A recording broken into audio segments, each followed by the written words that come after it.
Today on an all-new Dr. Phil, they say their daughter's boyfriend hooked her on heroin. She's OD'd 16 times. He's been a devil. I just want to throttle him. We're talking about your daughter's life. Now, this face-off with the parents. You are a thief and a criminal. Do you care whether she gets healthy or not? Absolutely. I want her to get help. What can they do? Do you think he loves you? I do. Taking you into a dingy motel room and sharing drugs, that's not loving you. What can they say Do you get it? Do you want help? to get her back? I will help you only if you look her in the eye and say, this is done. Let's do it. Have a good show, everybody. Here we go. This is a safe place to talk about hard things. Stand by, Dr. Phil. I try to be an emotional compass and point you in the right direction. In 5, 4. I am not giving up on you. Go, Dr. Phil.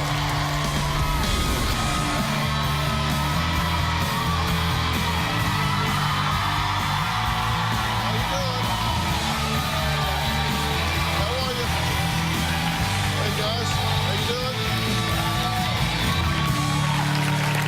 All right, I have a question for all of you parents out there, and I want you to really think through this in your mind. What if your precious daughter, who you raised in a home that was just really typical, a healthy home, met an older boy when she was a senior in high school? What if this 20-year-old became her obsession and led your daughter down a dark, dark path until she ended up behind bars? Well, parents Alyssa and Steve say that's exactly what happened to their 21-year-old daughter, Paige, who has overdosed 16 times. She's now living in a motel, refuses to leave her addict boyfriend. They say Paige's boyfriend, Brandon, taught her to shoot black tar heroin when she was just 18 years old, and is the reason that she is a full-fledged addict now. Take a look. Oh my God. There's so much pain. Paige's boyfriend, Brandon, is the reason that she's a heroin addict. He was the first one to shoot her up. Brandon's a chicken lowlife. To do that to another human being, it just infuriates me. It makes me want to rip his head off. Paige has overdosed 16 times. One time, Paige's father walked in her room and found her slumped over, face down in the carpet. We were trying to shake her and get her to come back around. Brandon had been in her room and left once he knew that she was breathing and alive. What kind of guy would shoot somebody up, walk away, and leave them? I love After Paige got addicted to heroin, Oh my God. you. You're missing now. things started to spin out of control. Paige has been arrested for possession of marijuana 2 times. She's had a DUI. Paige has been arrested for having drug paraphernalia. Paige and Brandon were arrested for burglary of a pizza delivery guy. My daughter is currently living in a motel with Brandon and another young lady that used to be Brandon's girlfriend. No one should be living the way she's living. Brandon is a bastard. I'd like to throttle and kick his ass.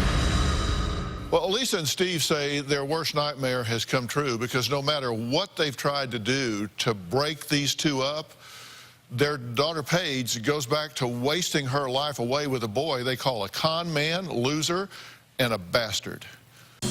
It has been impossible for Steve and I to get Paige to break up with Brandon, but Paige is blinded by love.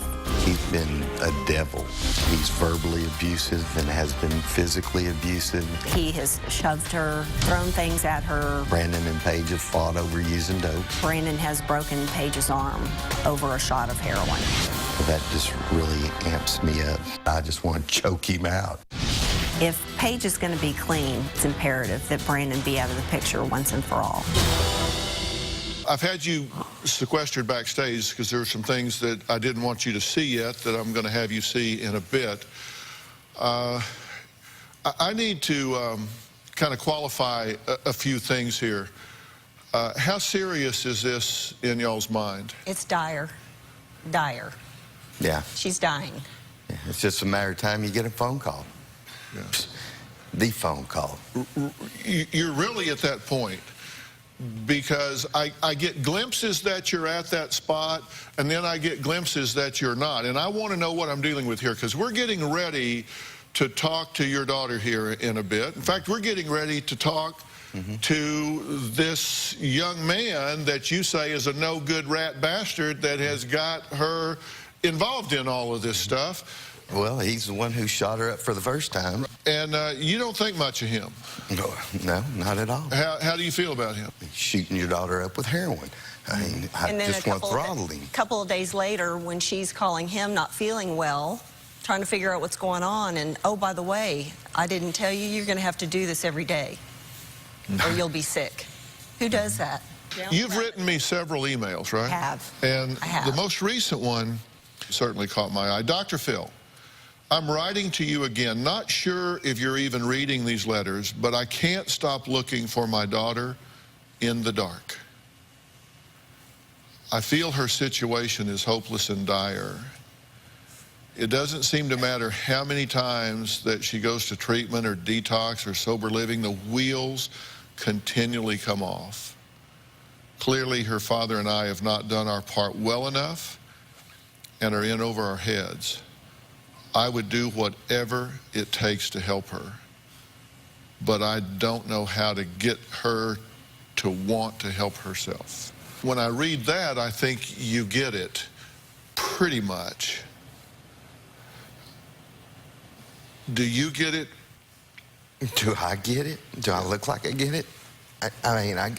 You don't act like you get it, to tell you the truth, because I hear you say things, but one thing that worries me is when I start hearing rehab speak, and one of the things you said that just got all over me is, I'm just not sure she's hit rock bottom yet. She's OD'd 16 times. I know. Well, that's right, and we've gone... She's whoring herself on a sugar daddy website. Well, that's new She stuff. is stealing from her own family. I know. What do you need to see before you say, okay, it's time to get real about this? Okay, what I don't understand what you mean by real about this, not going to the police dozens of times, talking to DEAs, law enforcement, undercover people. Steve, come on. Yeah. This last weekend, she took her food and supplies to the motel. I agree, and I agree that we had an agreement. You asked the question, that's the answer. You're absolutely right. right. What do I mean? That's what I mean. Dr. Phil, it's hard trying to separate your heart. Yeah, One of the hardest things... You know, wanting to save your daughter's You want to talk hard? I've spoken at your daughter's funeral. I don't... I've spoken at your daughter's funeral because the parents couldn't find the words. That's what's hard. We're talking about your daughter's life. Let's stop using buzzwords and phrases we don't really understand. The reason that this hasn't worked so far is because you haven't manned up. You've got to man up here. I'm getting ready to jerk a knot in that boy's tail, and I'm getting ready to do the same thing with your daughter. Listen, But I'm telling you, I'm here. look at me, Dad. I'm listening. Dad to dad. I got your back here, but you got to have mine. I do. Okay? I do. All right. Are you in this with me? I am. We're going to take a break. Paige is here. She has been brutally honest with us about her drug-fueled life, and later we're going to find out why Brandon says Paige's parents should be happy that she's with him.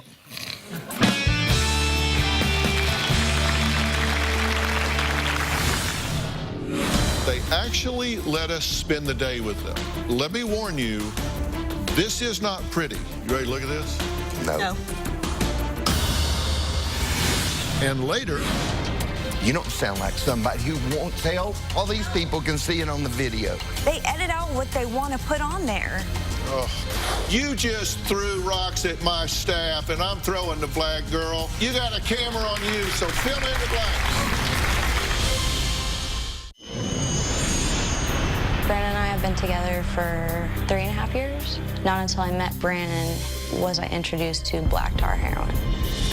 Most of the time, Brandon and I get high together. Brandon is, I guess you would call it, the breadwinner. Brandon's charismatic and he's funny and he likes to charm the crowd. Brandon is extremely supportive of me. He's my best friend. I love him. Alyssa wrote in for help because her 21-year-old daughter, Paige, is a full-fledged heroin addict who injects black tar heroin daily after being introduced to it in high school by her addict boyfriend, Brandon. Paige and her boyfriend have been living in a motel for the last 4 months. They're shooting up 3 to 6 times a day, depending on what they can all afford. They actually let us spend the day with them. And let me warn you, this is not pretty. Paige's parents have never seen their daughter using. You ready to look at this? No. No. Here it is anyway. Currently, Brandon and I are staying in a hotel room. Been staying there for about 4 or 5 months. The last time that we used anything was like 4 in the morning. So, I mean, cravings and thinking about it, that really comes after just a few hours. Without a doubt, I am absolutely a heroin addict. I think I want to get high, so that's what I think we're going to do now. On the bad days, 1 time a day if I could, to 4, 5, 6 times a day. This is like $40. I liked heroin because it's the ultimate chill.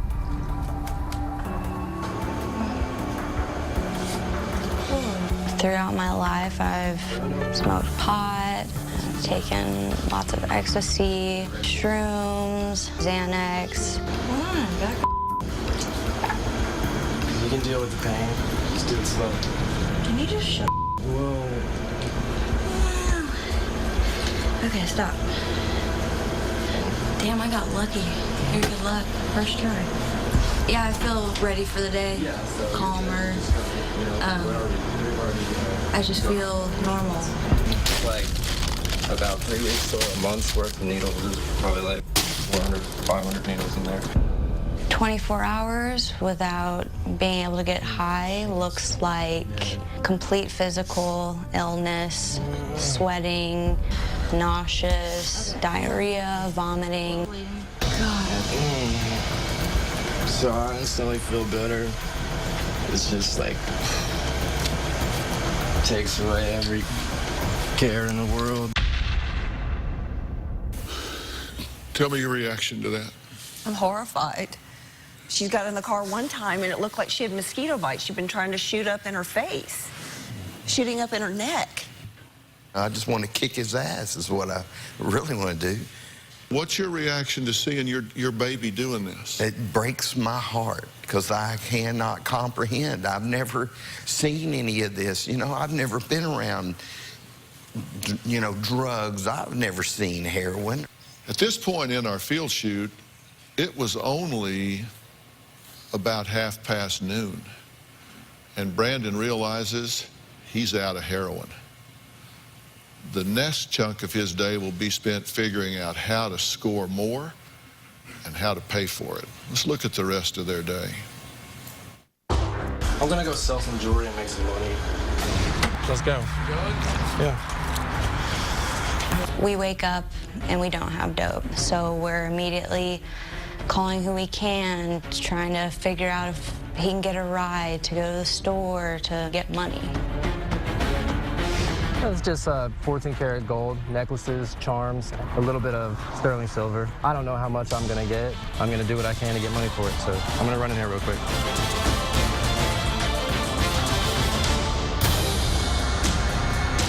$200 payoff that I had no idea whether that was even real or not.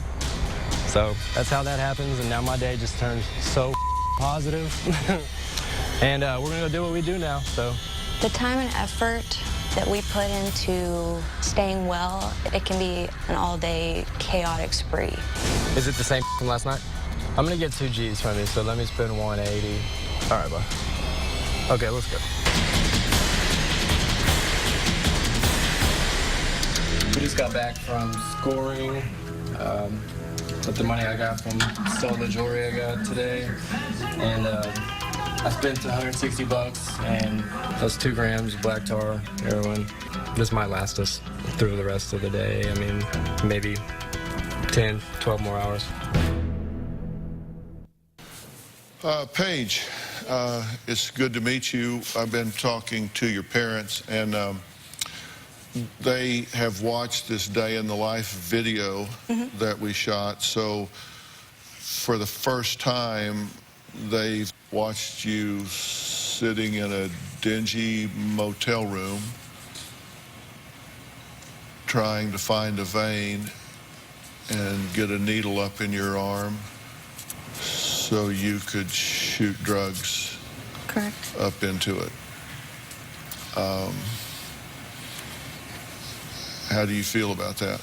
It's disappointing. It's embarrassing. Why?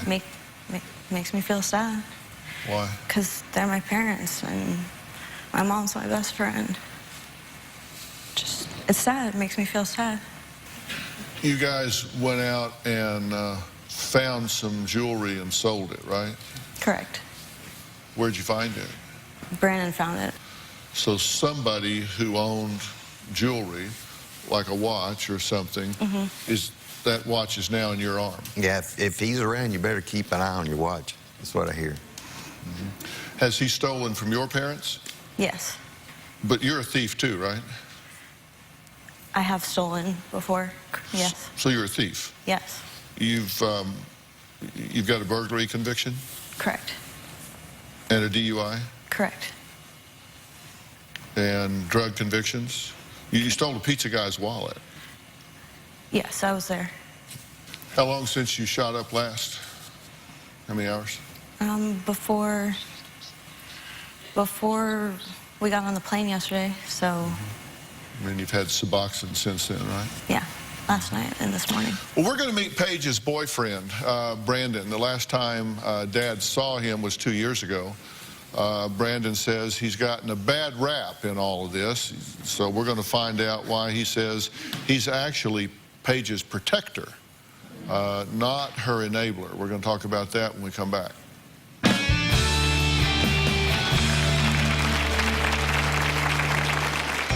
My role, as far as myself and Paige is concerned, I'm in charge. I decide how much we're gonna do, how much money we're gonna spend. I look out for this girl.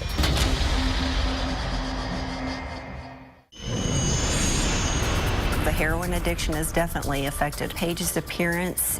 Her legs are bruised up. Her face is broken out, so she's not full of life. She's a gregarious girl underneath, and all of that has been dulled down by the heroin addiction.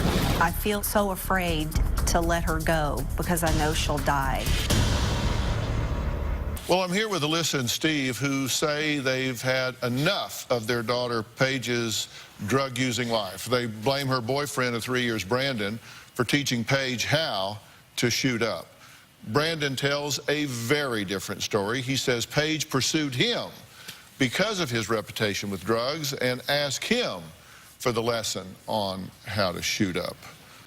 My role, as far as myself and Paige is concerned, I'm in charge. I decide how much we're gonna do, how much money we're gonna spend. I did not introduce her to the drug at all.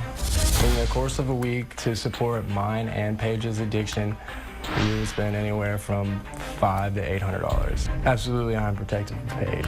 I look out for this girl. I make sure she has a place to lay her head at night, somewhere to shower, something to eat. I want Paige's parents to know that if it weren't for me, she would most likely be in a worse situation. Well, interesting point of view. Brandon is here. You've not seen him for a couple of years, right? No, that's the only time I've seen him. Yeah, all right. Well, we're going to bring him out here. We're going to have a conversation, but we're not going to get physical here. We're going to, you can say anything you want, but I want you to remain in your chair, and we're going to have a conversation here. Do I have your commitment that we're going to do that? Well, I do or I don't. Yeah, you do. You do. So, Brandon, come on out.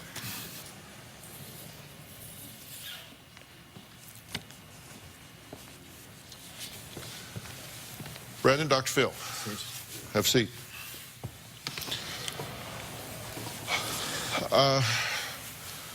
So, Brandon, you are a 10-year heroin addict, correct? Yes, sir. You are a thief and a criminal. There's no other way to put it, I suppose.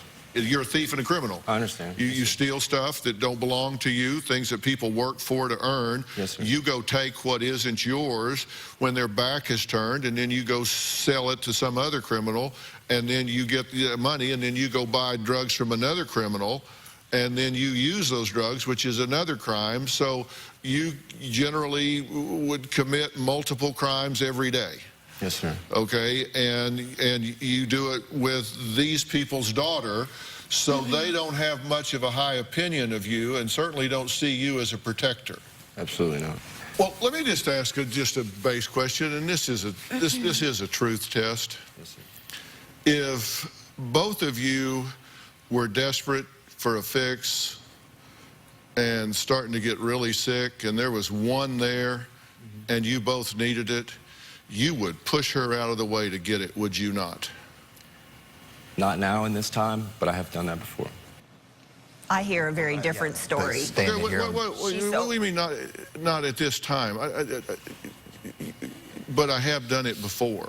I've done that in the past, but at this point, it's not really much of a relationship, but in our dealings with one another and being around each other, I would make sure that she has something to where she's at least not sick. I'm never going to leave her completely dry, sick, at all. Especially since you're the one who shot her up for the first time. So you're just trying to be fair about it, huh? We actually have Brandon on tape during a phone interview telling a producer that Paige was no rookie to drugs. Take a listen to this. Whenever we first met, I guess the reputation, since she was asking me about, about heroin, she definitely wasn't a rookie when I met her. She was a pothead when I met her. She used to take ecstasy on a normal basis. She had done, mushrooms, everything like that. So you were doing a lot of things. You started when you were 15, right? Correct.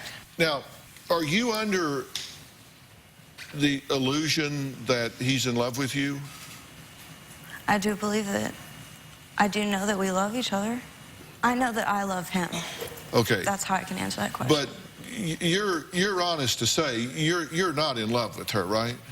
I'm not going to say that I do not love Paige by any means. Those words will not come out of my mouth. I've spent the last few years that we've been around one another dealing with everything that I've gotten her into, and if I would have never met her, I'm sure her life would be 100 times better. Do you think he loves you? I do. I know our lifestyle and it looks distorted looking in on it. Paige, but be honest. I am. I was led to believe that these guys were prepared to be honest and were ready to get some help. I am now convinced that is not the case. Brandon and Paige say their biggest fight is over dope. They also disagree on whose idea it was to post Paige's profile on a sugar daddy website to earn extra cash. We'll talk about that when we come back.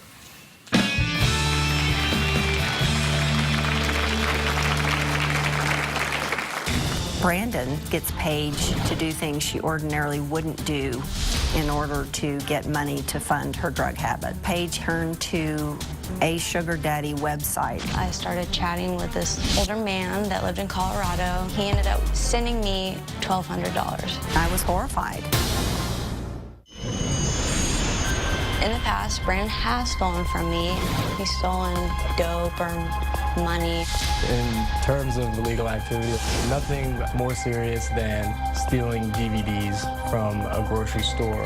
The one time I was in jail, it was because he decided to break into a pizza delivery guy's car. I was the lookout.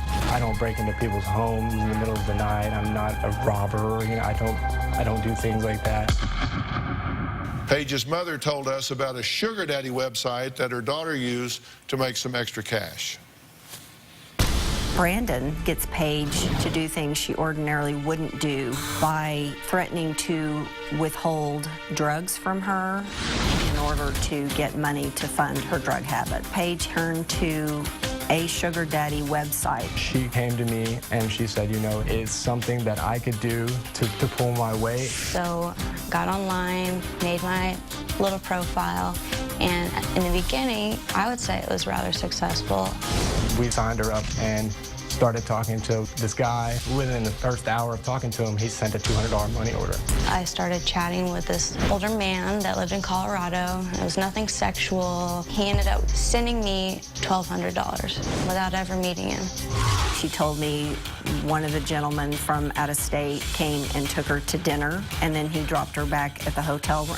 When Paige told me, I was horrified. As a father, it's very frustrating to know that my daughter is choosing to live this lifestyle.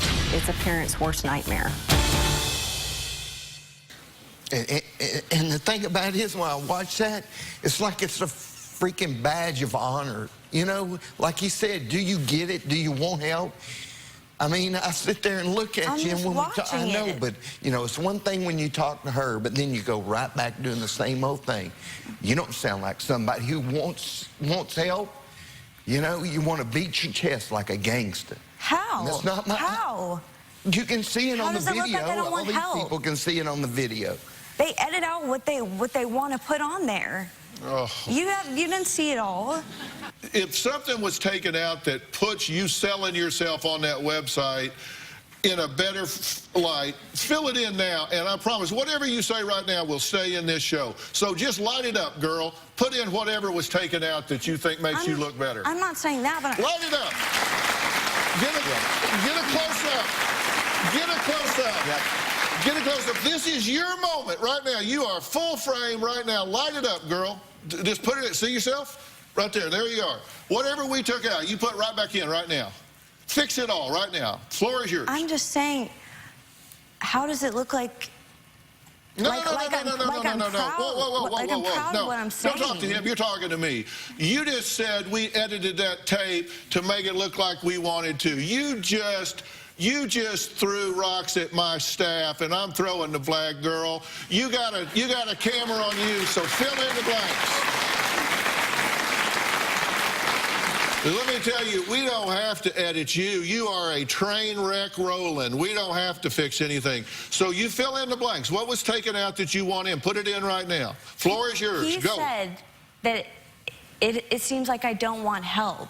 He hasn't seen all that they filmed, all that I said. That's what I'm saying. Put it in. What did they take out that you think makes him feel better? Red lights rolling. Go. It's not a joke, and I don't wear it like a badge of honor. You think I want to go do stuff like that? Ever?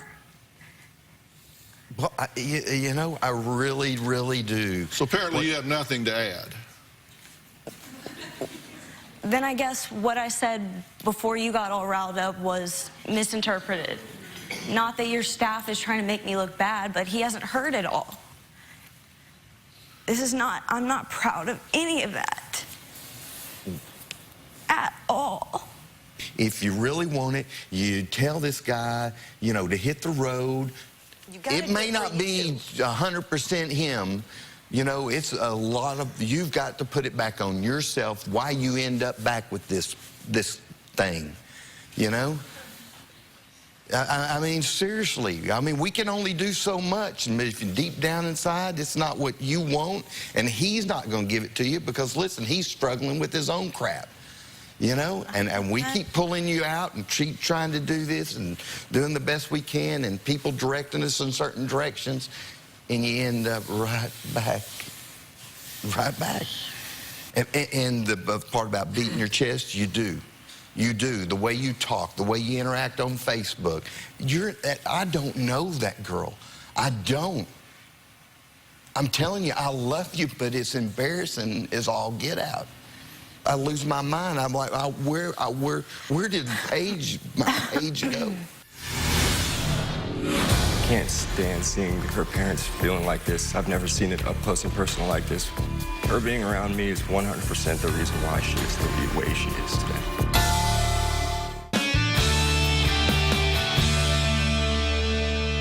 Brandon, let me ask you, where are your parents? You have a relationship with them? Yes, sir. So what do your parents think about what you're doing? They cannot stand what I'm doing. And they know you're here? Yes, sir. But they didn't They didn't come here. They're not.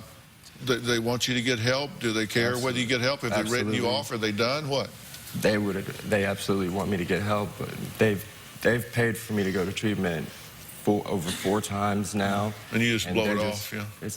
It's not that I just blow it off. I feel in the moment that I'm ready or that I want to go, but I don't know what it is that exactly clicks on later on. When did you start doing drugs? I was right about 16 years old, for turning 15 to 16. And do you have education? Yes, sir. High school? Some college. I'm sorry? Some college. And have you ever held a job? Yes, sir. Not for any longer than a year, but... Do you care whether she gets healthy or not? Absolutely. If it takes me running away this very moment and never speaking to her again, I want her to leave with her parents and go get help and don't ever speak to me again if it takes her succeeding, because at this point that's what I want for her. I can't stand seeing her parents feeling like this. I've never seen it up close and personal like this. We don't have a relationship. So they care for this girl more than you could imagine. Right now I'm seeing it firsthand. I want her to be able to take the steps necessary to hopefully get her life in order, and being anywhere near me is not going to get that accomplished. I see that firsthand now. I don't know why I've been so blinded in the past. Her being around me is 100% the reason why she is the way she is today.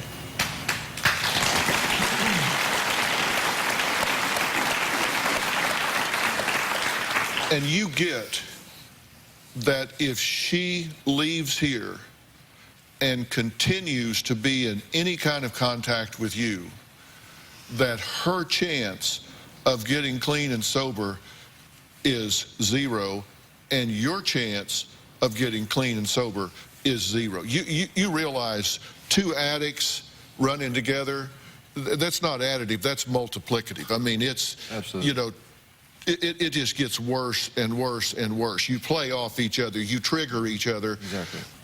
And you have to understand, if he cares about you at all, he will tell you straight up what he is just discovering at this point, and that is that you need to get out of his life and never see him again, ever, for the rest of his life. Love him, don't love him, do whatever.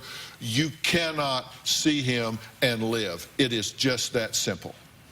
And if he cares about you, he will make certain that that happens. That would be showing you love. Not taking you into a dingy motel room and sharing drugs with you. Makes sense. That's not loving you. That is destroying you. We're going to take a break, and I've got some questions for everybody here when we get back.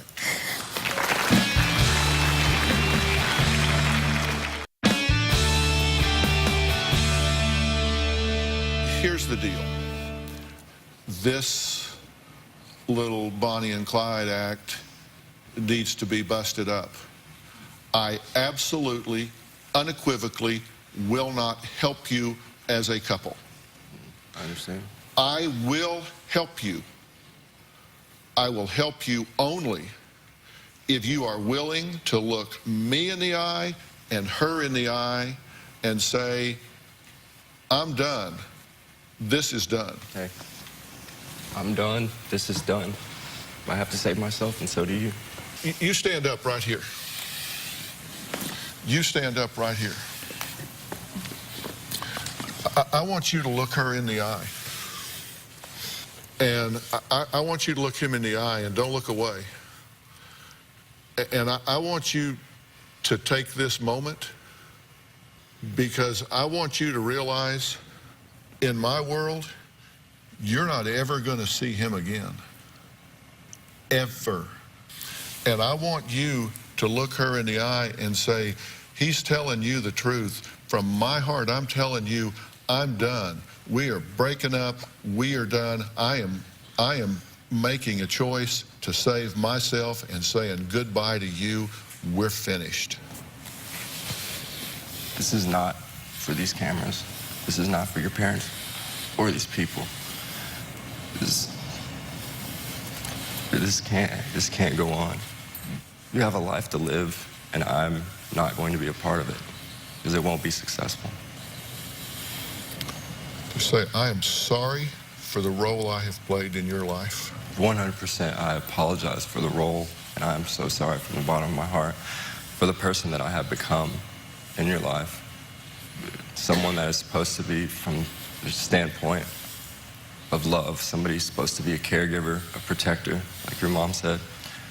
I haven't played any of those roles in your life. All I've done is hurt you, beat you down. I'm sorry.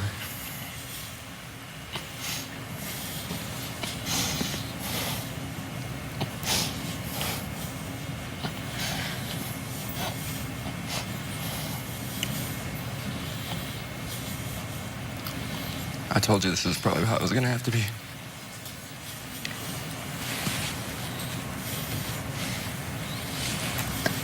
I want you to look that man in the eye and tell him, I am sorry for the role I played in your daughter's life.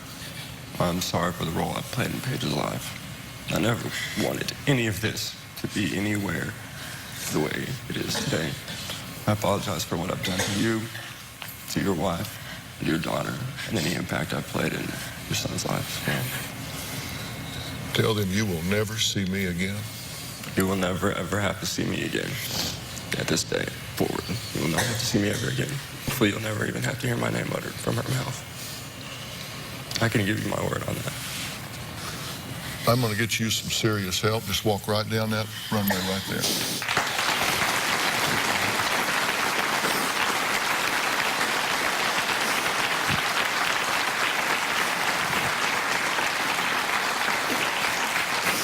So what happens with Paige? She's been thrown out of rehab. She's failed at detox. She's failed at sober living. Something has to happen to change the trajectory here. We'll be right back.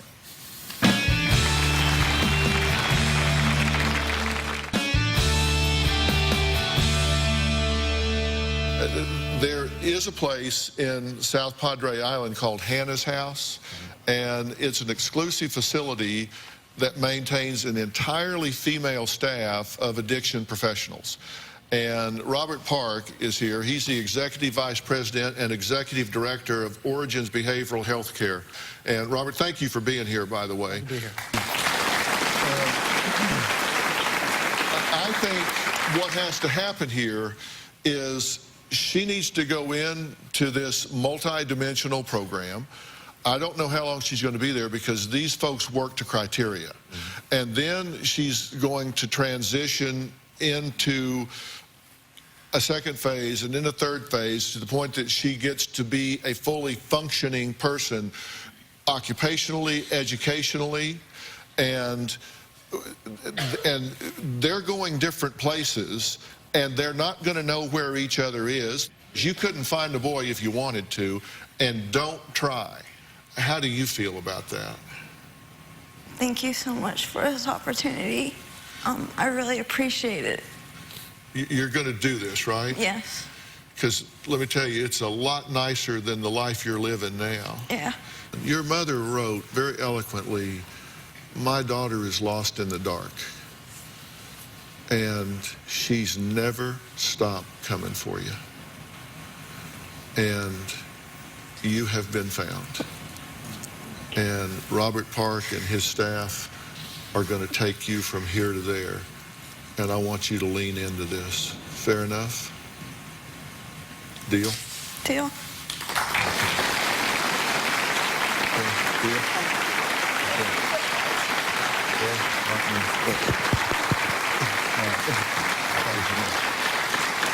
All right, I want to thank all of my guests and a special thanks to Robert Park and Origins Behavioral Health Care. We will see you next time.